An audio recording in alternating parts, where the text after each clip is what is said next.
Hello, my name is Tina Carroll and this is a presentation for EDO 3341, Rural and Remote Communities, Assignment 1.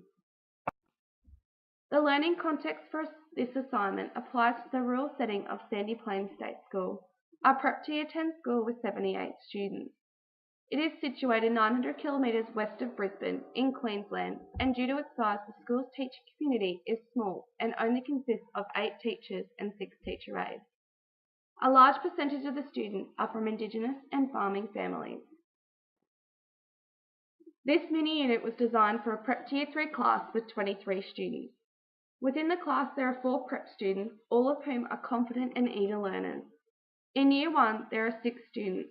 One of the quieter students, Simone, is classified as a gifted student and demonstrates outstanding levels of aptitude and competency in multiple domains. Simone requires extension work, which provides her with opportunities to work at a greater level to challenge herself. One of the other students, Jason, is working at a pre-prep level and is recognised as having an intellectual impairment. However, has proved to be an effective learner through kinesthetic and peer-based pedagogies. There are 8 Year 2 students, including 2 cousins. Due to their families' relationships, James and Michael are known to be competitive with one another. Finally, there are 5 students in Year 3, all of whom are confident and successful learners within the classroom context. This presentation will critically analyse the mini-unit's differentiation, teaching strategies and resources to determine its suitability for the diverse learners within the classroom. These English lessons align with the Australian curriculum content descriptors for each year level. After examining the lesson plans, it is evident that they are sequential, as all year levels have a common focus of understanding procedures. Working in a multi-age classroom with children who are on varying ability levels means that teachers need to be able to teach individually all at once. This needs to be done in order to meet each student's cognitive developmental needs, whilst integrating a variety of interesting experiences that can relate to a variety of learning styles.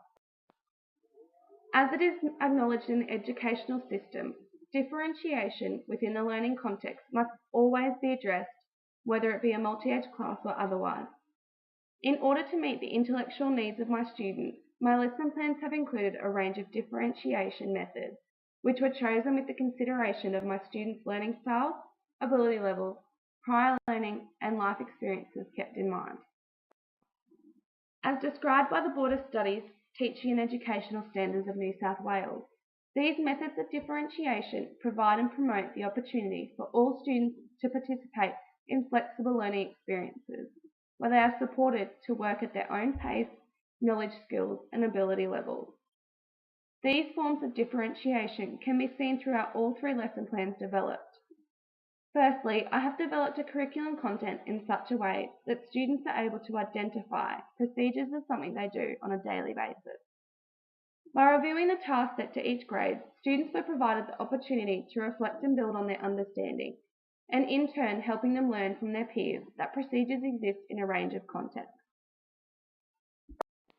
Another way I was able to meet students' needs was through differentiated instruction. This can evidently be seen in both lesson plans 1 and 3. Differentiated instruction was introduced by Carol Tomlinson, who informs us that differentiated instruction advocates active planning and attention to students' differences in the classroom and acknowledges where each student is at. The focus of key learning area was for students to work in grade level before moving to ability levels. This strongly applies to Jason, who needs to be catered to in order to improve his knowledge and capabilities. Jason is working at a pre-prep level, and once limitations and abilities are recognised, he can be separated into the appropriate ability level group. This provides students with the opportunity to work at a steady pace with the support from their peers, whilst adapting to various levels of independence alongside teacher guidance. This first enables myself, the teacher, to determine what the learner is capable of achieving before setting higher standards of learning. Simone, a Year 1 extension student, will be able to work closely with the Year 2 students to investigate the features of these tasks. Furthermore, collaborative learning and the use of small group work gives students a chance to practice higher order thinking skills. Collaborative learning also assists the students to learn more of the material and retaining their newfound knowledge longer than those who don't engage in group activity. Collaborative learning also allows the teacher to effectively supervise the room, checking on students and keeping them on task. Throughout the lesson, students are given the opportunity to work in small groups with their year or ability level. Younger or lower level students are placed in a predicament where they can work alongside older or higher ability students, but are still given equal opportunity to share and respond to the required task when meeting back as a class to discuss and synthesize their learning. This will help reduce the competition between James and Michael because comparison is removed from the key learning experience.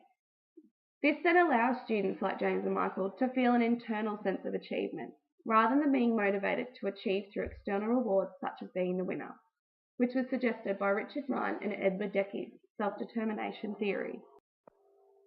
Montana State University indicates that teaching strategies are implemented in helping students take more responsibility within their learning, promoting student-centered pedagogies that influence and enhance the level of engagement within the learning process.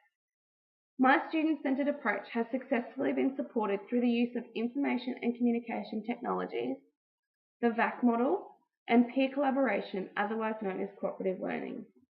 This has in turn facilitated the flipped classroom strategy alongside De Bono's 6 thinking hats to promote critical thinking in response to explicit teaching.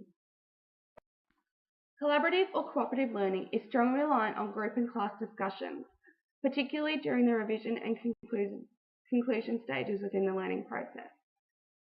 Jackie Bland from the Department of Curriculum and Instruction specifies that the volume of classroom discussion broadens students' perspectives. This then enhances one's ability to explore and connect their knowledge and understanding to the current focus in the classroom on the basis that the discussion is purposeful and clearly aligns with the mini-unit's learning objective, which in this case is the development of a procedure. This strategy is applicable for both Jason and Simone, who have demonstrated improved performance and self-application when working in social formats. The competitive aspect has also been removed from the group situations by providing groups with varied procedural tasks. Firstly, cooperative learning works in a way that members are not only rewarded based on the success of the entire group, but also individually accountable for their own work.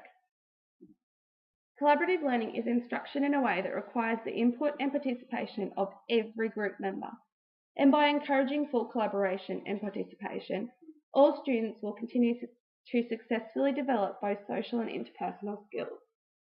This enables students such as James and Michael to develop effective communication skills with those who share varied perspectives, and in turn equips them with the appropriate skills to become cooperative and respectful learners. The learning experience within this unit then is extended on through hands-on activity. In this scenario, the activity is to cook pancakes while following a set procedure.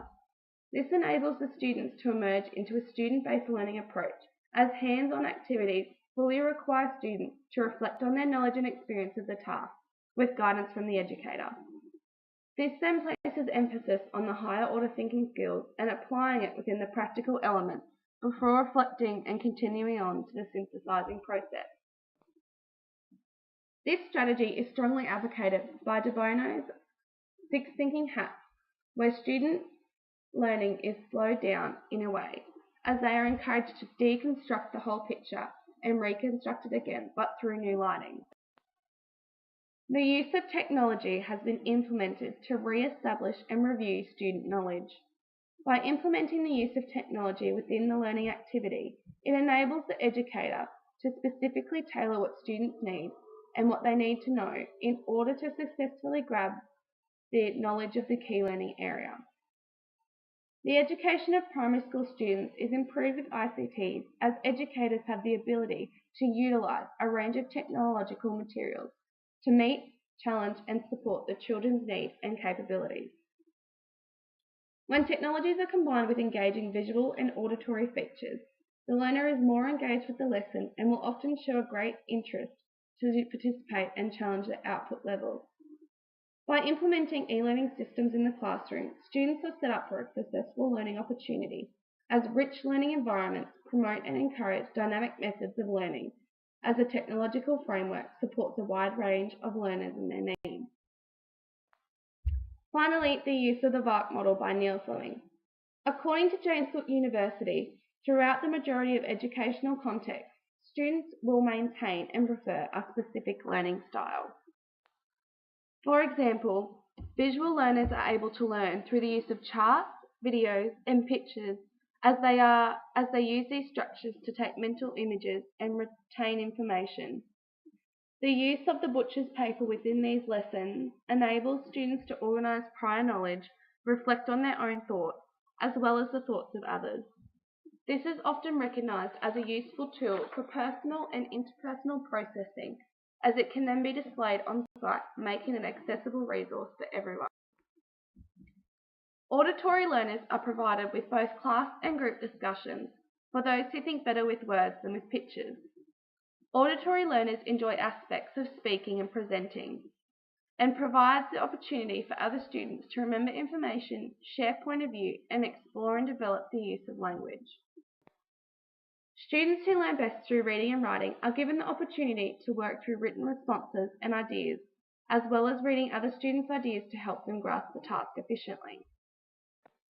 Finally, the use of the cooking procedure is to act as a kinesthetic task that assists the student grasp the full understanding of the topic. Through the use of these strategies, kinesthetic learners are able to learn through moving, doing, and touching when they can interact with the environment around them.